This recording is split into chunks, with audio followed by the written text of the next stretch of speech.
Palavra da Verdade, com Hernandes Dias Lopes. Irmãos amados, nós vamos abrir a Palavra de Deus no Evangelho de Cristo, conforme o relato de Marcos, capítulo 13. Marcos, capítulo 13.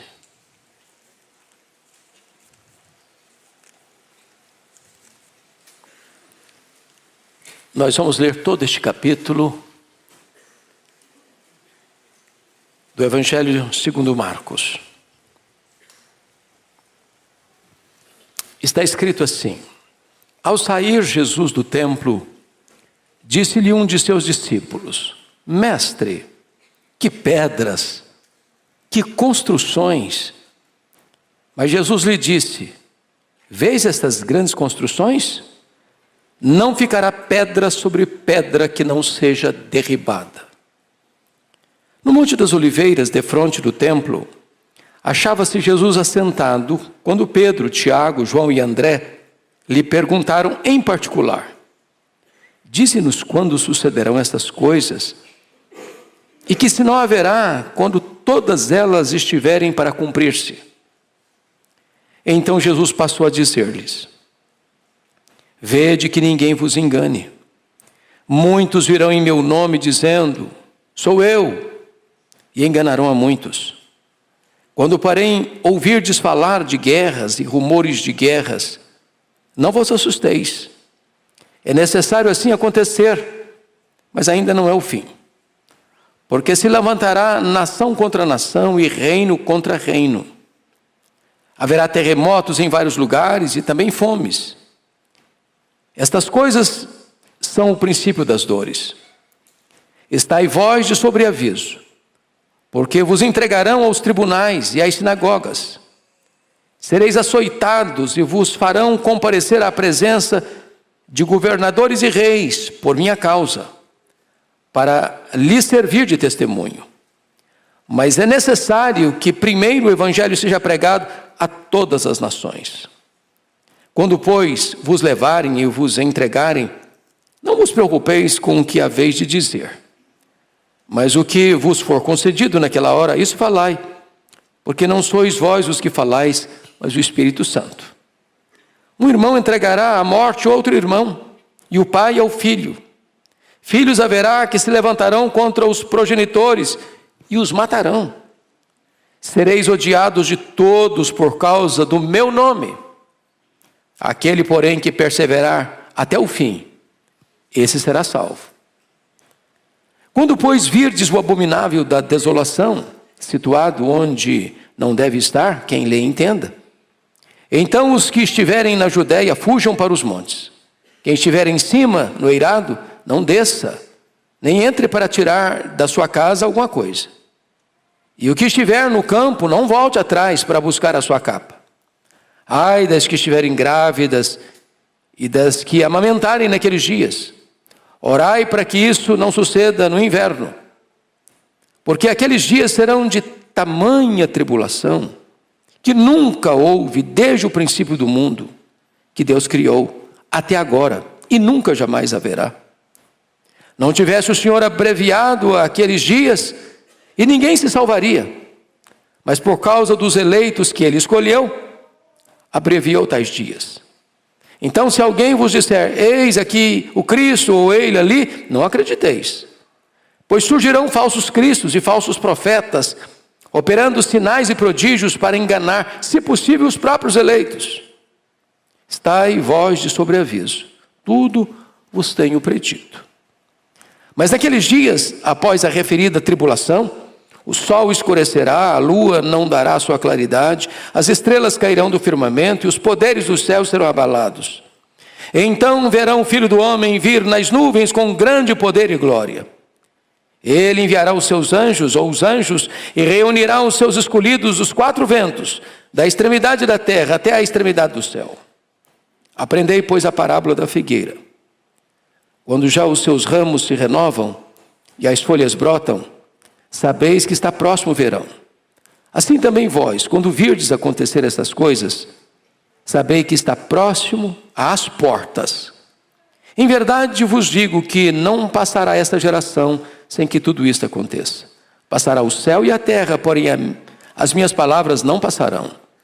Mas a respeito daquele dia ou da hora, ninguém sabe, nem os anjos no céu, nem o Filho, senão o Pai. Estai de sobreaviso, vigiai e orai, porque não sabeis quando será o tempo. É como um homem que, ausentando-se do país, deixa sua casa, dá autoridade aos seus servos, a cada um a sua obrigação, e ao porteiro ordena que vigie. Vigiai, pois, porque não sabeis quando virá o dono da casa, se à tarde, se à meia-noite, se ao cantar do galo, se pela manhã, para que, vindo ele inesperadamente, não vos ache dormindo. O que, porém, vos digo, digo a todos: vigiai. Meus amados, eu quero conversar com vocês hoje sobre o tema a segunda vinda de Cristo. Os estudiosos desta matéria, fazendo um levantamento das Escrituras e nas Escrituras sobre o assunto, afirmam que há cerca de 2.400 referências à segunda vinda de Cristo na Bíblia. 8 vezes mais do que sobre a primeira vinda. A segunda vinda de Cristo é um tema hoje esquecido na agenda de muitas igrejas cristãs evangélicas no Brasil e no mundo. Esse é um tema distorcido por muitos, que até tentam desacreditar a segunda vinda. Outros tentam enganar as pessoas, marcando datas para a segunda vinda. Então, com o texto aberto, que nós lemos, nós gostaríamos de expor o que nós chamamos de o sermão profético de Jesus. E destaco aqui alguns pontos. O primeiro deles é o deslumbramento dos discípulos e a declaração de Jesus nos versos 1 e 2. Veja comigo. Ao sair Jesus do templo, disse um dos discípulos: Mestre, que pedras, que construções! Mas Jesus lhes disse: Vês estas grandes construções? Não ficará pedra sobre pedra que não seja derribada. O ponto aqui é o seguinte: os discípulos, exceto Judas Iscariotes, eram todos galileus. Diríamos nós hoje que eram de região mais agrícola, mais rural, mais interiorana. E o templo de Jerusalém, esse templo, é o terceiro templo. O primeiro templo foi Salomão quem construiu, com a sua grandeza e majestade. O segundo templo foi erguido por Zorobabel, um templo modesto. Mas esse terceiro templo, ampliado e embelezado por Herodes o Grande, era um grande palácio de mármore branco, bordejado de ouro. Era uma das mais belas construções do mundo. Era colossal. Uma coisa que admirava os grandes admiradores da arquitetura. E então os discípulos, gente lá interiorana, não cansando de olhar a beleza do templo, explodem em exclamação e dizem para Jesus: Mestre, que pedras, que construções! E Jesus se volta para eles e diz assim: Pois não ficará pedra sobre pedra. Quando você lê no Evangelho de Marcos, na primeira visita que Jesus faz, conforme capítulo 11, versículo 11, Jesus apenas entra no templo de Jerusalém, tendo observado tudo, como se já fosse tarde, saiu para Betânia. Só viu, olhou e foi embora.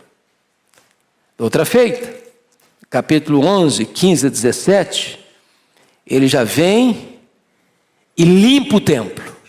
Expulsa os vendilhões, vira as mesas dos cambistas, abre as gaiolas das pombas, os currais das ovelhas e limpa a casa de Deus. A terceira vez é essa aqui. Ele entra e não volta mais. E profetiza a destruição completa do templo. Mas aí, vejam vocês o segundo ponto. Porque esse templo, de fato, foi destruído no ano 70 por Tito Flávio, filho de Vespasiano, 40 anos depois dessa profecia de Jesus. Meu segundo ponto, a profecia acerca da destruição de Jerusalém e a profecia da segunda vinda. Confira comigo, por gentileza, capítulo 13, versos 3 e 4. No Monte das Oliveiras, defronte do templo, e se você pega a geografia, o Monte das Oliveiras está literalmente defronte do templo, porque aqui está o Monte das Oliveiras, aqui no meio está o Vale do Cedron, e aqui em cima um outro monte começa a se erguer, o Monte Moriá. E ali está o templo. Então é a vista mais ampla que você tem em Jerusalém, é essa vista. Então Jesus está defronte do templo, quando os discípulos Pedro, Tiago, João e André perguntaram para ele em particular: quando sucederão estas coisas e que sinal haverá quando todas elas estiverem para cumprir-se? E aí você vai perceber que Jesus vai fazer uma conexão entre a destruição de Jerusalém, do templo, e a segunda vinda. Ou seja, a destruição do templo e a destruição de Jerusalém vão ser um tipo, uma sombra do que será a segunda vinda de Cristo. Bom, vocês sabem que no ano 66 da era cristã começa a guerra judaica. Explode lá em Cesareia Marítima, porque uma sinagoga fora profanada. Os zelotes, que não eram favoráveis ao governo de Roma em Israel, rebelam-se contra Roma. Roma manda para lá o general Tito, que era filho do imperador Vespasiano, que governou de 69 a 79, envia Tito Flávio para Israel para controlar o motim, em 66. 4 anos depois, a situação é incontornável, e Tito Flávio arrasa Jerusalém, destrói Jerusalém. E enquanto o templo ardia em chamas, nas ruas, crianças, homens, mulheres e velhos eram pisados, passados ao fio da espada e completamente massacrados. Promovendo então o que nós chamamos de a maior diáspora dos judeus de todos os tempos, desse ano 70 até 14 de maio de 1948. Terceiro ponto desse texto são os sinais da segunda vinda, que Jesus menciona dos versos de número 5 até o verso 13. E por uma questão didática, vamos dividir esses sinais em aspectos distintos. Primeiro, sinal que mostra a graça de Deus. Confira comigo o versículo 10. Mas é necessário que primeiro o evangelho seja pregado a todas as nações. Isso é maravilhoso, porque lá em Mateus 24:14, um pouco mais específico: o evangelho do reino será pregado em todo o mundo para testemunhar a todas as nações, e então virá o fim. Meus amados, o Senhor Jesus deu uma comissão para a igreja antes de subir aos céus: indo fazer discípulos de todas as nações, batizando-os em nome do Pai, e do Filho, e do Espírito Santo, e ensinando-os a guardar todas as coisas que vos tenho ordenado, e eis que estou convosco todos os dias, até a consumação dos séculos. Essa grande comissão, de certa forma, foi cumprida em parte. Se você olhar a história da igreja, você verá de Constantino a Carlos Magno, 313 ao ano 800, depois uma segunda fase de Carlos Magno a Lutero, de 800 a 1517, depois você vê uma terceira fase das sociedades missionárias, 1517 a 1792, vindo então as missões modernas, 1792, diríamos hoje a 2024. Mas eu olho hoje algo maravilhoso, que é o que nós chamamos hoje de mídias sociais. Eu acho que todos os membros da nossa igreja sabem, né, pastor Ival? A igreja presbiteriana de Pinheiros hoje alcança mais de 100 nações com o evangelho.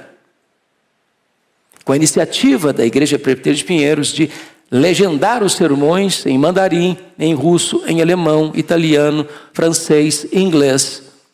Esta mensagem que esta igreja comunica chega hoje aos ouvidos de mais de 10 milhões de pessoas por mês. E eu não tenho dúvidas de que o advento das mídias sociais, da internet, é a grande ferramenta que Deus levantou na nossa geração para o cumprimento dessa profecia de que o Evangelho será pregado em todo o mundo para testemunhar a todas as nações, e então virá o fim. Mas há aqui sinais, meus irmãos, que indicam oposição a Deus, e não sinais que retratam a graça de Deus. E o primeiro sinal que eu gostaria de chamar a atenção dos irmãos é a perseguição religiosa. Confira comigo o verso 9. Estais vós de sobreaviso, porque vos entregarão aos tribunais e às sinagogas, sereis açoitados, e vos farão comparecer à presença de governadores e reis, por minha causa, para lhes servir testemunho. Olha, por favor, versículo 12. Um irmão entregará à morte outro irmão, e o pai ao filho. Filhos haverá que se levantarão contra os progenitores e os matarão. Versículo 13. Sereis odiados de todos por causa do meu nome. Aquele, porém, que perseverar até o fim será salvo. E você vai encontrar no verso 19 assim: porque aqueles dias serão de tamanha tribulação como nunca houve desde o princípio do mundo, pois que Deus criou até agora e nunca jamais haverá.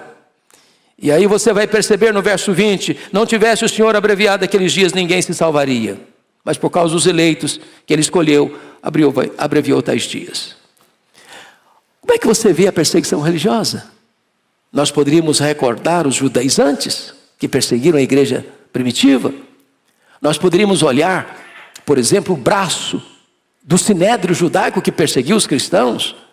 Depois nós poderíamos pensar nos Césares de Roma, que queimaram os crentes, crucificaram os crentes, jogaram os crentes às feras. Depois nós poderíamos pensar na intolerância romana ao longo dos séculos, a Inquisição, tantos crentes mortos, queimados vivos. Nós poderíamos pensar nos regimes totalitários, o nazismo, o comunismo. Nós poderíamos pensar nas religiões extremistas que colocam os crentes presos, torturados em tantos lugares do mundo. A perseguição religiosa é uma pauta presente na nossa sociedade. É um sinal eloquentíssimo que mostra para nós que a segunda vinda de Jesus está às portas. Mas em segundo lugar, a cristofobia. Olha comigo o verso 13 novamente. Preste bem atenção no verso 13. 13. Sereis odiados de todos por causa do meu nome. Do meu nome. O problema aqui não é que o cristão, ele transgride a lei, ou ele insurge contra a lei, ou ele transtorna a sociedade, ou ele é um mau cidadão, ele é um perverso cidadão, ele não respeita as leis, ele rouba, ele mata, ele traz transtorno para a sociedade. Não. Ele é odiado por uma única razão, por causa do nome de Cristo. Leia sua Bíblia e você verá que o mundo, e o mundo é o sistema, nunca foi favorável a Cristo. Sempre odiou a Cristo.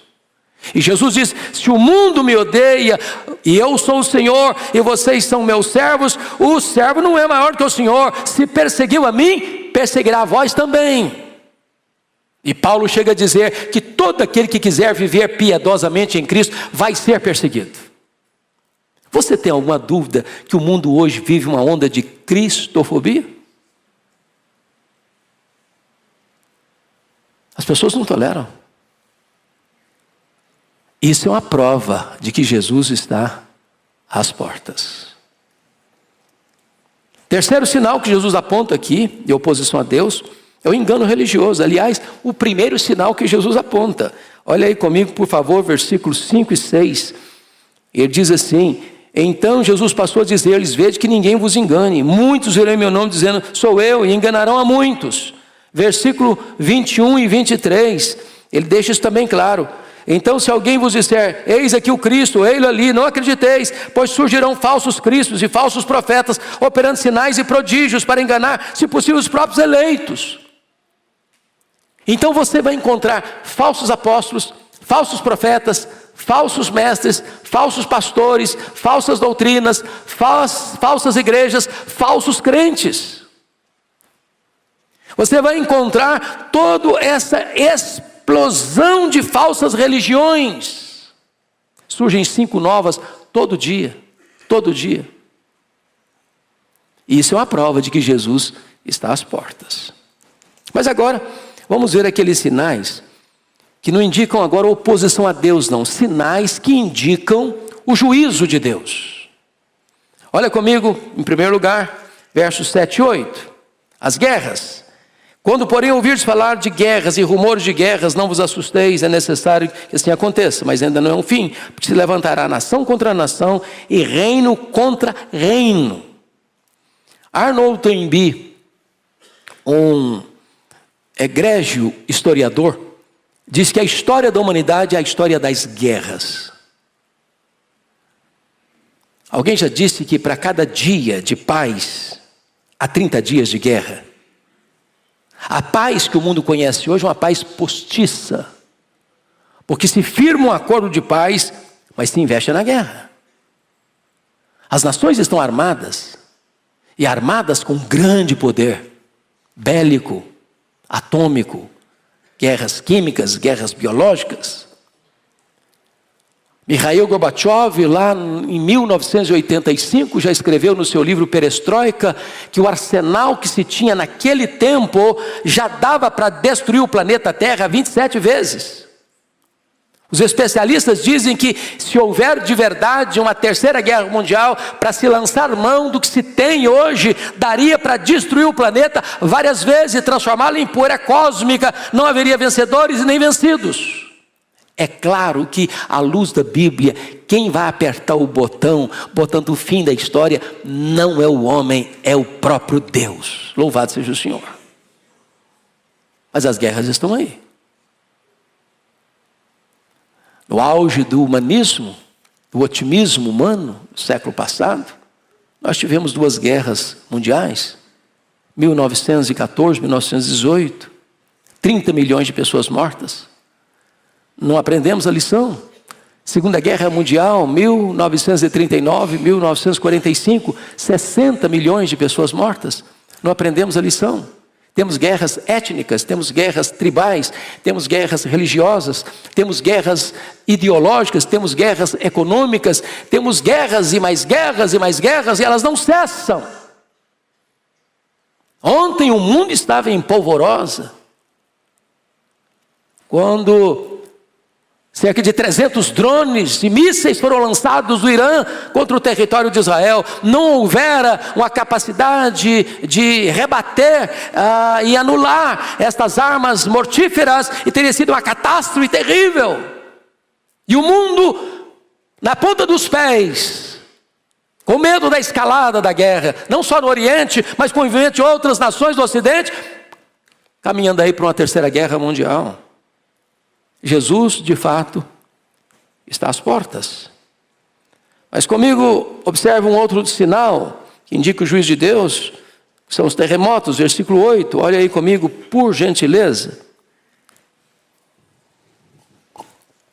Está escrito assim: haverá terremotos em vários lugares e também fomes. É claro que os terremotos sempre aconteceram, mas só para dar uma estatística para vocês, de 1890 a 1930, apenas 8 terremotos medindo acima de escala 6, escala Richter. De 1930 a 1960, tivemos 16 terremotos nessa proporção. De 1960 a 1979, pulou para 64. De 1980 a 1996, registraram-se 200 terremotos nessa proporção. A escalada, o crescimento explosivo. E isso aponta para nós um fato: Jesus está próximo a voltar. A Bíblia fala de fomes, que é uma espécie de subproduto da guerra. Subproduto da guerra. Vocês bem sabem que o maior orçamento de todas as nações não é com saúde, não é com educação, é com armamento. Com armamento. Apenas um míssil que é lançado daria para comprar mais de 800 mil sacos de trigo para alimentar multidões. O mundo fala em paz, mas investe na guerra. E a fome vem em virtude disso.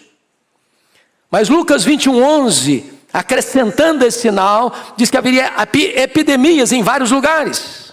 E o mundo já enfrentou tantas, como a peste negra, que dizimou 1/3 da Europa, como a febre espanhola, que foi tão devastadora no século passado, a Covid-19, que atingiu o mundo inteiro e deixou todos nós de sobressalto.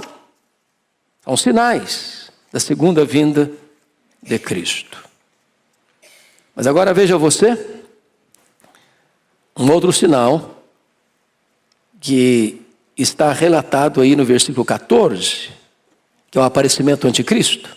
Quando, pois, virdes o abominável da desolação, situado onde não se deve estar, quem lhe entenda, então os que estiverem na Judéia fujam para os montes. E aqui o Senhor Jesus volta a tratar do tipo e do antítipo. Ele volta a falar do ano 70, de Tito Flávio, que invade Jerusalém, e isso ser uma sombra, um tipo de que será o anticristo. Por que ele está usando essas figuras? Vejam vocês aí. Quem estiver em cima no eirado, não desça para tirar nada de casa. Quem estiver num campo, não volte para sua casa para buscar sua capa. Ai das que estiverem grávidas, ai das que amamentarem naqueles dias. Orai para que não aconteça no inverno. Porque Jesus está dando uma profecia. E essa profecia cumprir-se-ia 40 anos depois. No ano 70. A invasão de Jerusalém foi horrível. Horrível. As pessoas foram cercadas. Elas foram sitiadas, entrincheiradas. Elas não podiam sair. Não tem mais provisão, não tem mais água, não tem mais comida. Só tem desespero. Como aconteceu no cerco de Jerusalém, onde Jeremias registra que mais felizes foram os que morreram à espada dos que morreram de fome dentro dos muros. A ponto das mães comerem os corpos mortos de seus próprios filhos. E o que ele está dizendo é o seguinte: uma mulher grávida, ai das que estiverem grávidas, uma mulher grávida não consegue correr, fugir. Como 1000 judeus fugiram e se refugiaram lá às margens do Mar Morto, na fortaleza de Massada. Uma mulher que tem um bebê no colo amamentando, ela não consegue ter celeridade para correr. No inverno, as pessoas não têm todo o preparo para sair e fugir no inverno rigoroso, de abaixo de temperatura de 0 grau, abaixo de 0 grau. Então,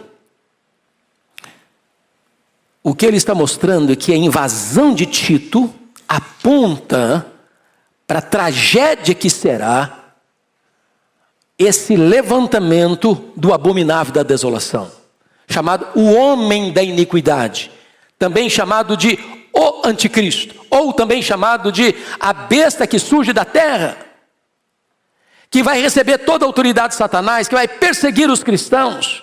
E a Bíblia diz lá em Apocalipse capítulo 13, que toda a terra, todas as nações, todos os povos vão adorar o anticristo, vão se prostrar diante do anticristo, exceto os que têm o selo de Deus. Em outras palavras, Jesus não vai perder sequer um cordeirinho, uma ovelha para o anticristo, sequer um.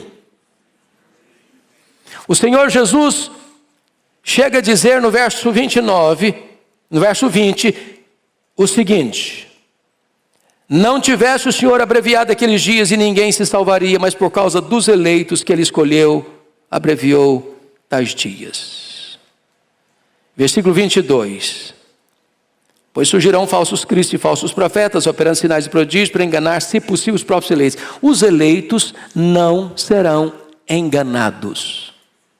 O Senhor tem os seus eleitos, o Senhor ama os seus eleitos não serão poupados da tribulação, os seus eleitos serão arrancados do meio da tribulação.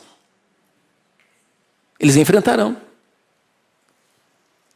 Mas o Senhor abrevia e o Senhor os livra, de tal forma que nenhum deles vai perecer. Como é que será essa grande tribulação? Você pode ler comigo o verso 19, por gentileza? Vamos todos juntos, por favor? Porque aqueles dias serão de tamanha tribulação, como nunca houve desde o princípio do mundo, que Deus criou até agora e nunca jamais haverá. Eu chamo a sua atenção que esta expressão ela tem 4 paralelos na Bíblia: a grande tribulação, a apostasia, o aparecimento do homem da iniquidade e o pouco tempo de Satanás. Será o período mais tenebroso, mais amargo, mais difícil da história, a grande tribulação. E o Senhor vai arrancar a sua igreja, não tirando-a antes da tribulação, mas sustentando-a, fortalecendo-a, e do meio da tribulação o Senhor tira o seu povo. É o cuidado que o Senhor tem com os seus eleitos. O que é curioso é que no mesmo momento e com a mesma intensidade que vem a grande tribulação, vem também a sedução religiosa. É isso que você verá nos versos 21 a 23. Então, se alguém vos disser, eis o Cristo, ei-lo ali, não acrediteis, pois surgirão falsos cristos, falsos profetas, operando sinais e prodígios, para enganar, se possível, os próprios eleitos. Estai vós de sobreaviso, tudo vos tenho predito. Então, não fique assim muito encantado com milagres não, porque os falsos mestres, os falsos profetas, os falsos cristos também vão operar coisas miraculosas, que não é obra de Deus, para enganar. E vão enganar, exceto os eleitos de Deus. Louvado seja o Senhor. Agora vejam vocês, a descrição da segunda vinda, comparando comigo aí o que vai acontecer nos versos 24 e 25. Mas naqueles dias, após a referida tribulação, o sol escurecerá, a lua não dará sua claridade, as estrelas cairão no firmamento, os poderes do céu serão abalados. Meus irmãos, este é um fenômeno catastrófico, cósmico. E quem vai tratar isso de maneira detalhada é o apóstolo Pedro, na sua segunda carta, capítulo 3.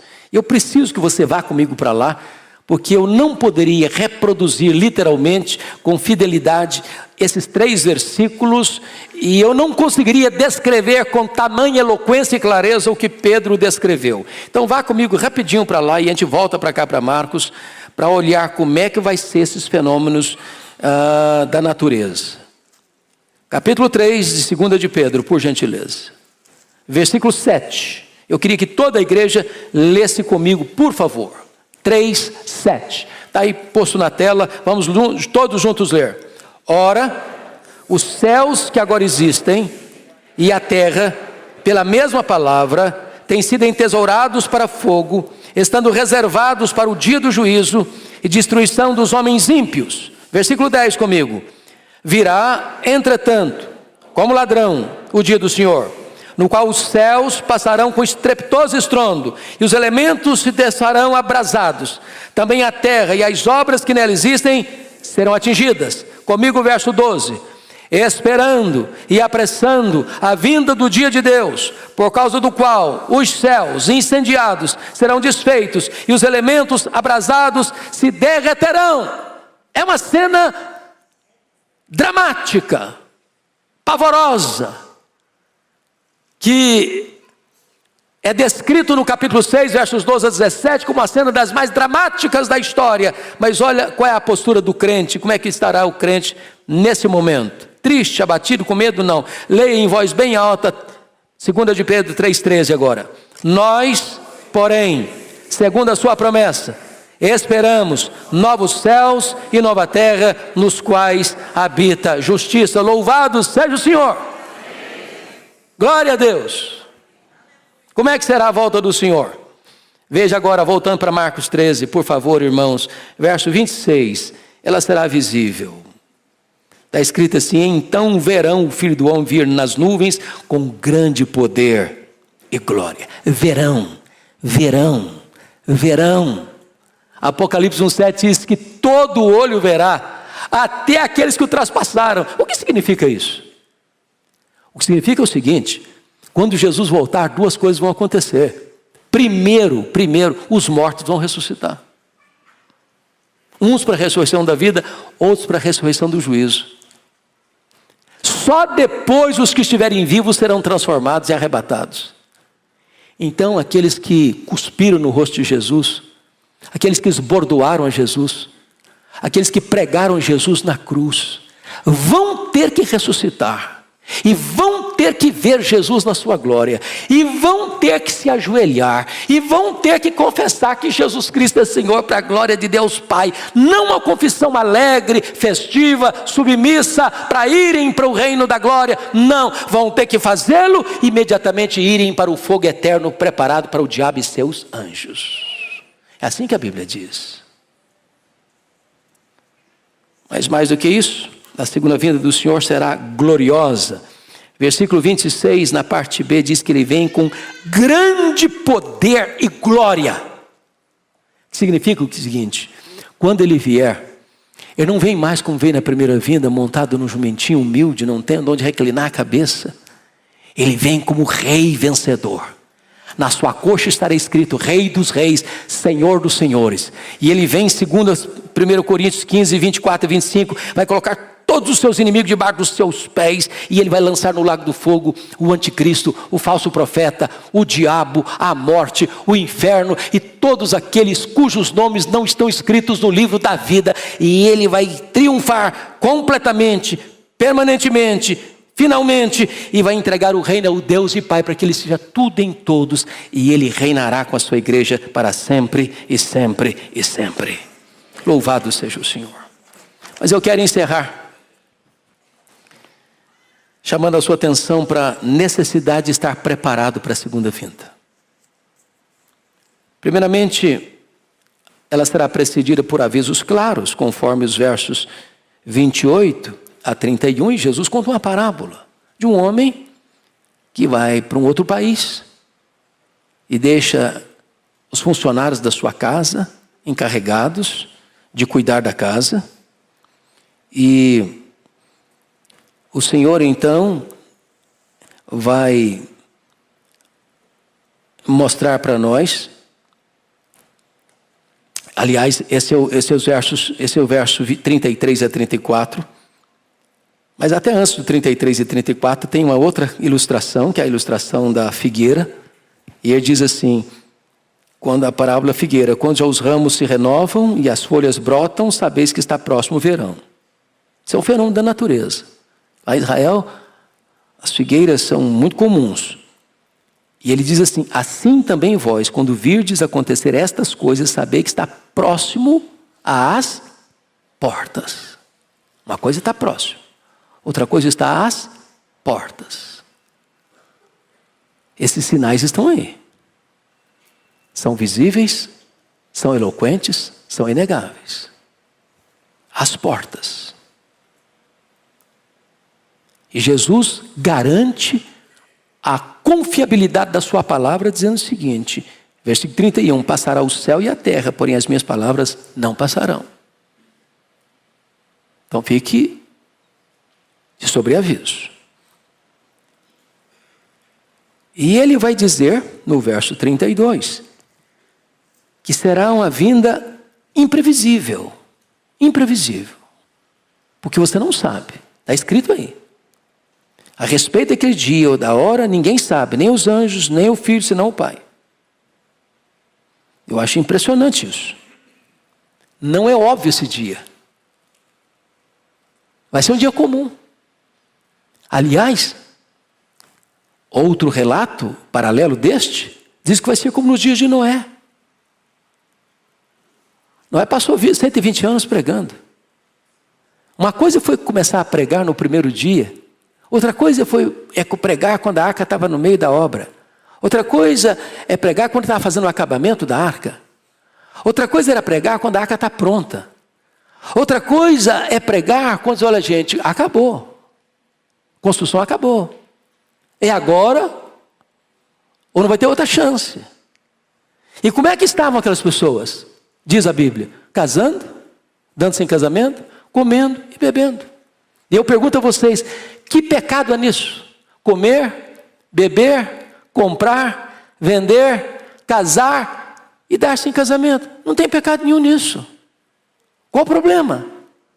O problema é que as pessoas vão estar vivendo a vida comum, comprando, vendendo, bebendo, fazendo festa, casando, sem levar Deus em conta, sem parar para pensar que os sinais estão aí, que Jesus disse, olha, fique atento, fique vigiando, está chegando a hora. E quando o dilúvio chegou, pegou todo mundo despreparado. E quando Jesus voltar, tanta gente vai estar despreparada. Gente que parecia crente, gente que era como as virgens nécias, tudo exteriormente igual, mas sem azeite nas lamparinas. Cuidado, cuidado. Jesus vai mostrar agora que a sua vinda será não só imprevisível, mas inesperada. Versos 33 a 36, quando ele diz, estai de sobreaviso, vigiai e orai, porque não sabeis quando será o tempo. Verso 35, ele diz, vigiai, pois não sabeis quando virá o dono da casa, se à tarde, à meia-noite, ao cantar do galo e pela manhã. Então conta a história do camarada que saiu, foi para outro país, deixou a casa dele com cuidado dos servos e disse para o vigia, olha, você fica vigiando, fica vigiando, fica vigiando. Nem os servos da casa, nem o vigia sabe que hora o dono da casa vai voltar. O Senhor Jesus colocou diante de você e de mim uma mordomia, uma agenda.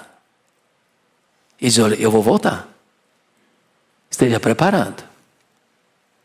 E quando ele diz aqui, no verso no 35, você não sabe se à tarde, se à meia-noite, se ao cantar do galo, se pela manhã, eu vou dizer para você que Jesus vai voltar exatamente à meia-noite, ao cantar do galo, e Jesus vai voltar à tarde, vai voltar pela manhã. É fuso horário, gente. É fuso horário. Se Jesus voltar para nós aqui 8 da noite, ele está voltando lá para o Japão 8 da manhã de amanhã. É de noite aqui, é de dia lá, de manhã lá. É de tarde aqui, é de noite na Europa. Então ele volta de manhã, ele volta de meio-dia, ele volta à tarde, ele volta à noite, ele volta à meia-noite, ele volta de madrugada. Não importa onde você esteja, ele vai voltar. Ele vai voltar. E eu fecho com o último versículo, porque a palavra de Jesus é esta. Eu, o que porém vos digo, digo a todos, vigiai. Vigiai. Vigiai. Pode ser agora, pode ser amanhã, pode ser daqui a pouco. E eu quero dizer que alguns teólogos e estudantes de escatologia, muito sábios do alto da sua sapiência, dizem não, esquece. Pelos meus estudos, Jesus não volta nos próximos 500 anos. O apóstolo Paulo, que era um teólogo de primeira categoria, ele aguardava a volta de Jesus para os seus dias. E ele diz isso lá, em Tessalonicenses. Depois, nós, os vivos, os que ficarmos, ele está dizendo, eu aguardo, eu espero para os meus dias. E sábio é você, se você também aguarda a volta do Senhor Jesus para os seus dias. Quando perguntaram para Wesley, o que você gostaria de estar fazendo quando Jesus voltar? Ele respondeu, eu gostaria de estar fazendo o que eu faço todos os dias, porque todos os dias eu estou esperando Jesus voltar. Nós não somos filhos das trevas, nós somos filhos da luz. E os filhos da luz estão na ponta dos pés, dizendo, Maranata, ora vem, Senhor Jesus. Que Ele nos abençoe. Amém.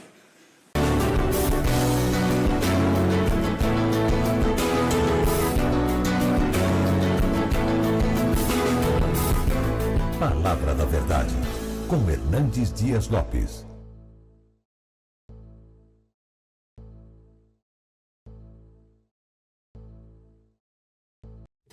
Coffee cold on the windowsill, raindrops tap like a distant thrill. Your name still hangs in the morning air, a quiet ghost in an empty chair, faded in blue, just like the sky. Moments we lived, now drifting by. No need to chase what won't come true. We were firelight, now we're faded in blue. The vinyl spins, our final night. A saxophone whispers soft and right. Your echo lies in the final note, a melody lost in a